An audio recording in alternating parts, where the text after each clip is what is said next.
1979 में हिंदी के महान साहित्यकार निर्मल वर्मा की एक कहानी प्रकाशित हुई, रात का रिपोर्टर। वक्त मिले तो इस कहानी को पढ़िएगा। आपको आज के उन पत्रकारों की मानसिक हालत दिख जाएगी जो गिनती के 10-20 रह गए हैं और पत्रकारिता कर रहे हैं। इस कहानी में पत्रकार ऋषि के घर की फ़ोन की घंटी बार बार बजती है और जब कोई फ़ोन उठाता है तो दूसरी तरफ से कोई आवाज़ नहीं आती है। ऋषि अपनी माँ से कहता है कि अगर मेरे पीछे फ़ोन की घंटी बजे तो मत उठाना। ब्लैक कॉल के कारण ऋषि हर वक्त दहशत में रहता है। उसे लगता है कि सत्ता का कोई साया उसका पीछा कर रहा है। जब वह सुबह की सैर पर जाता है तब भी लगता है कि कोई परछाई उसका पीछा कर रही है और धीरे धीरे इसका असर उसकी शारीरिक और मानसिक सेहत पर पड़ने लगता है। यही हालत आज के पत्रकारों की हो गई है। रात का रिपोर्टर इसका एक हिस्सा आपके लिए पढ़ना चाहता हूँ। उस रात वह ठीक से नहीं सो सका। दरवाजे पर थोड़ा सा भी खटका होता तो वह चौंक जाता।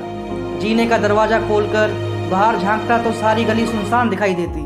फिर कहीं दूर अंधेरे में चौकीदार की लाठी की ठक ठक सुनाई देती।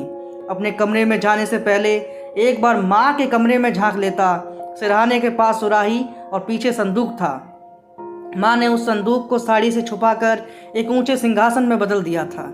सिंहासन पर उनके ठाकुर जी विराजमान होते थे जो निरंतर उस परिवार की ऊंच नीच देखते आ रहे थे, किंतु अब उनकी छुट्टी दूर नहीं थी। अब ठाकुर जी काफ़ी आश्वस्त दिखाई देते थे क्योंकि उन्हें मालूम था कि यह अंतिम पीढ़ी है और इसके आगे उन्हें कुछ नहीं देखना पड़ेगा। पहाड़ के रास्तों पर चलते चलते अचानक बादलों ने धुंध की ऐसी चादर बिछा दी कि निर्मल वर्मा की कहानी रात का रिपोर्टर का वह साया कभी सामने से आता दिखाई देने लगा तो कभी पीछे से। सरकार से सवाल करने वाले किसी भी पत्रकार को नहीं पता कि कब कोई साया उसे दबोच ले। तमाम तरह की धाराओं को लगाते लगाते जांच के नाम पर महीनों जेल में सड़ा दे।